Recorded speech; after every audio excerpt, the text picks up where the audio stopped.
Hi guys! Welcome to my vlog!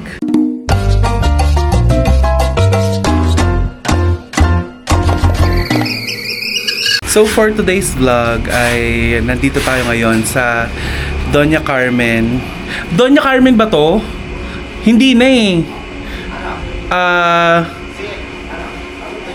Doña Carmen pa rin to, di ba? Doña ni Kasia Puyat. Ayan. Doña ni Kasia Puyat pala. Ayan, dito sa mismong shop ng CLX Auto. Napagdesisyonan natin na ipalinis na talaga itong sasakyan na ito. At detailing, syempre, upang nang sa ganon ay magmukha pa siyang mas presentable kasi medyo napapabayaan natin siya nitong mga nakarang araw.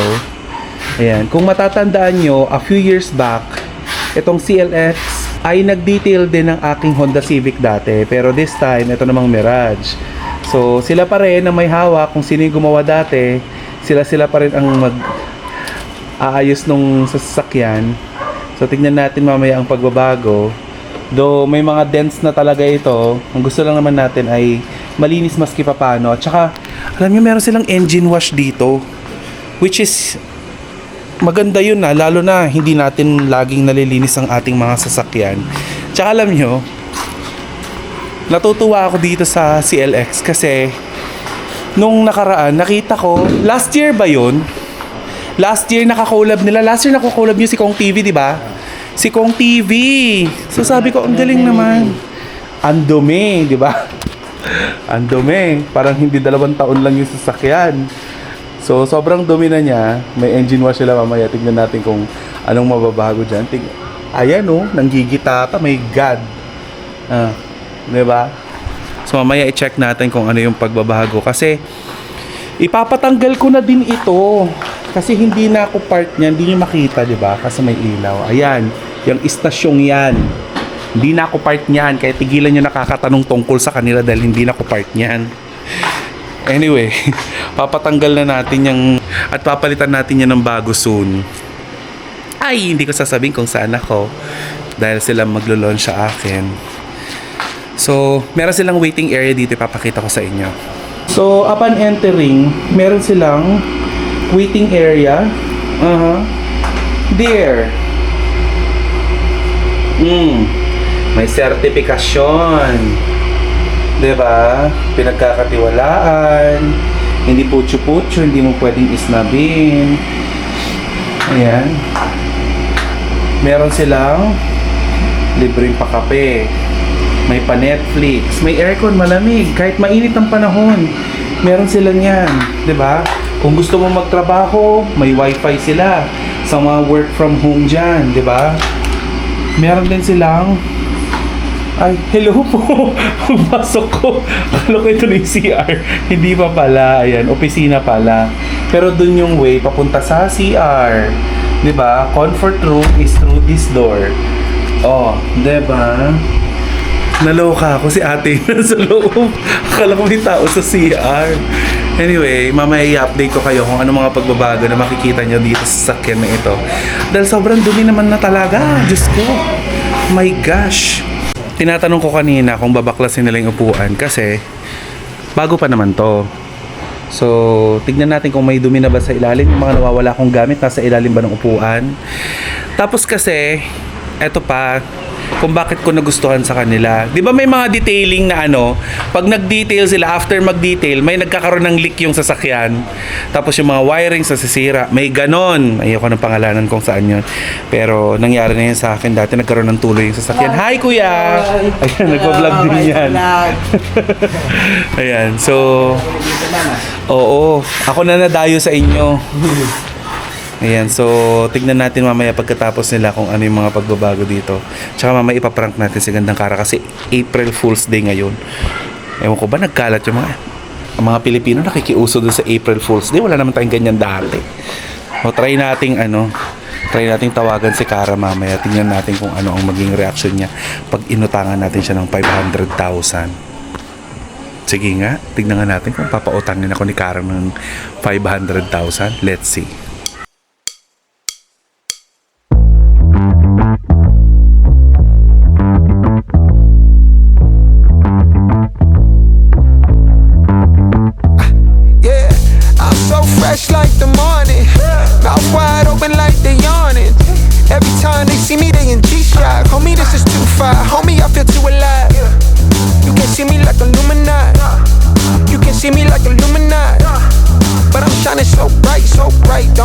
try to share some of this light up. Give me a beat and I control it like a maestro. Ladies on a mission, they be trying to get me wiped up. Shawty, wait a minute, can't tell if I like ya. Gotta make sure you know how to shake it like a bartender.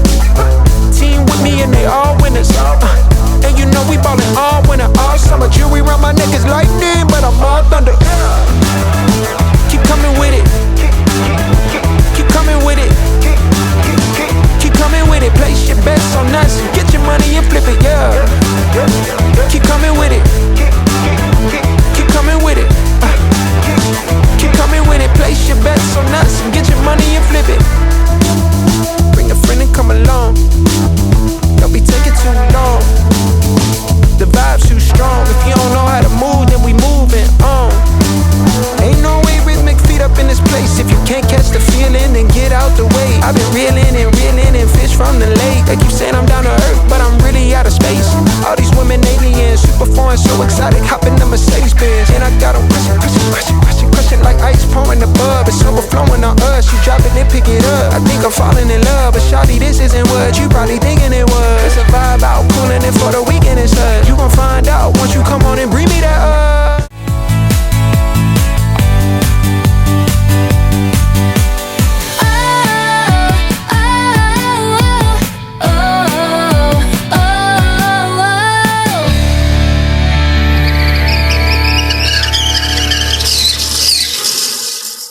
So, kagaya ng naipangako ko kanina, tatawagan natin si Kara.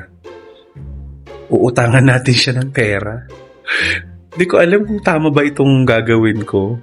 Kasi, alam ko din naman na itong babae na ito, hindi ako hinihindian nito. Basta, meron siya. Gano'n naman kami. May mga bagay na, alam mo yun, nagkakaintindihan kami pagdating sa gano'n. And a few years back, nagkaroon ako ng utang dito parang nasa 200,000 mahigit. Pero nabayaran ko naman.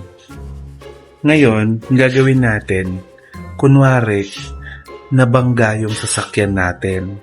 O pasintabi po sa mga sensitive na matatanda. Nakulang na lang ay ihiwalay po namin talaga yung Facebook ninyo dahil sobra po kayo pag nag-overthink. Huwag po masyadong magpapaniwala ha. April Fool's Day po ngayon. April 1 ngayon. Okay? So, huwag masyadong seryoso sa buhay. Pa-prank natin siya. At sasabihin natin na nabangga ang ating sasakyan.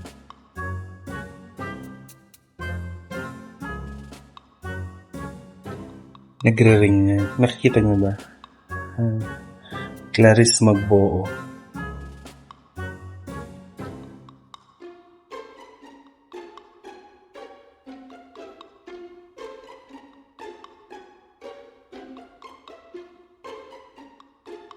Hindi sinasagot. Nakakaloka. Ay, Day, sagutin mo kaya. Subukan ulit natin mamaya. Mukhang tulog kaya siya. Diyos ko. Parang wrong timing yata yung pagtawag natin sa kanya. Hello, te! Yes! May problema ako. Ano yun? Nandito ako sa Quezon City ngayon. Oh. Huwag mo sasabihin kay Padjak ha. Oh, sige.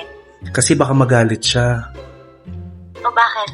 Hindi ko rin siya, ngayon, matawagan kasi, di ba, syempre, naghahanda yun para sa program niya. Girl, Oo.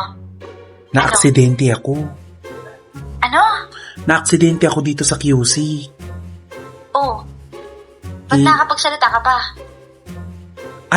Yung pangako ang tumama? Anong klaseng aksidente? Anong klaseng aksidente? Nagit-git ako ng SUV. Actually, ako ang nanggit-git sa SUV. Hindi ko nabantayan kasi alam mo naman, puyat ako, di ba? Dahil madaling araw, nagbubuk pa tayo ng flight.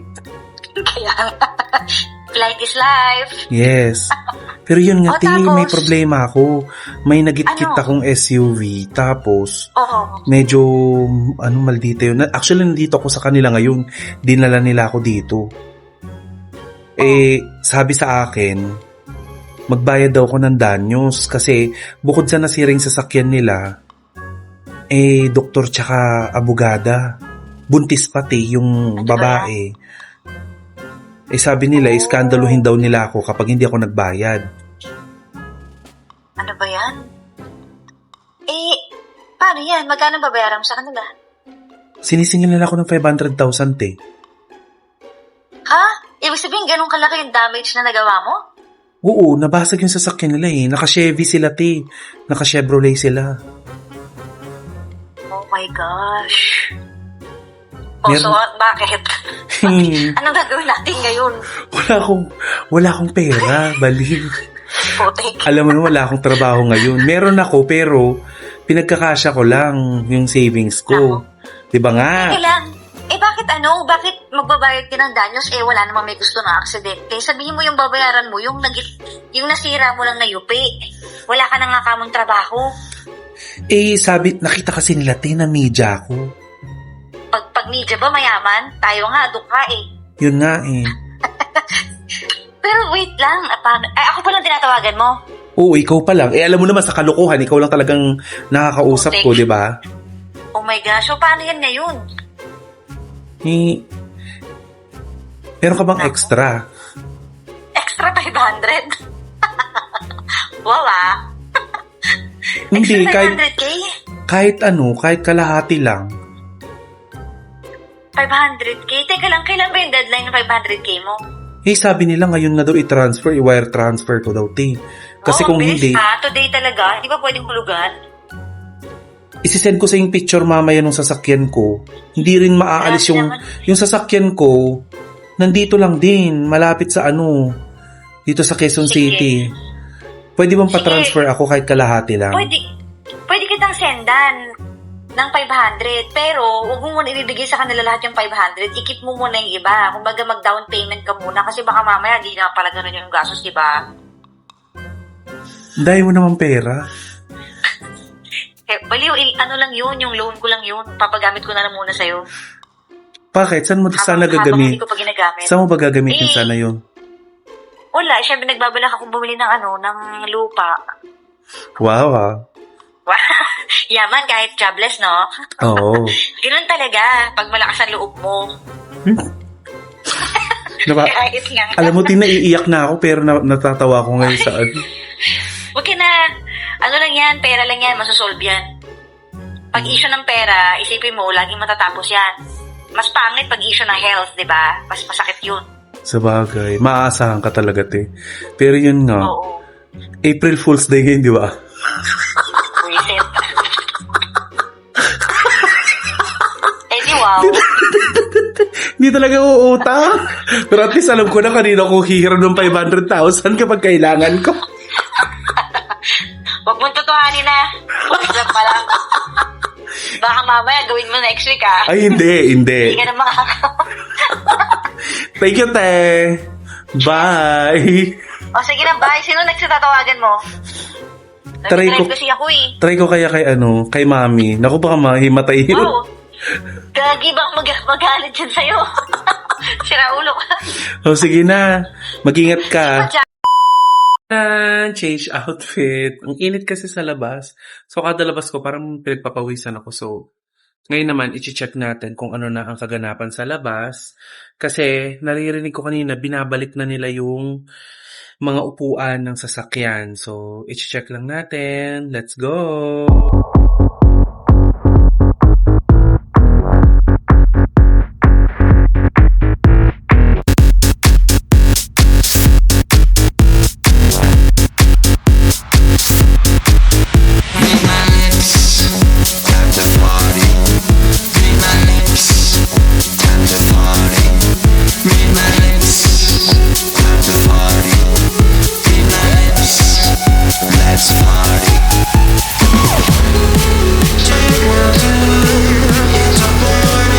Oh, plastic na lang kulang, mukha na siyang bago ulit. 'Di ba? In fairness. Tsaka bumalik yung dating pagka-black ng sasakyan. Galing talaga ng CLX, grabe. Ang galing nyo Ha? Ba't ang galing nyo? Ang galing. fairness. Ngayon, tignan naman natin yung yung engine, yung binabasa-basa kanina. Naks! Bago yarn. Parang hindi binasa Toyota. Parang wala namang binasa. Ang galing. Ang linis hanggang kasulok-sulukan kasi nga mabusisi sila. Huwag niyo nang pansinin yung battery ko kasi sa probinsya ko yan binili nung na low bat. Motolite, baka naman gusto mong pagalawin yung baso. Ayan, ang ganda. Ang galing.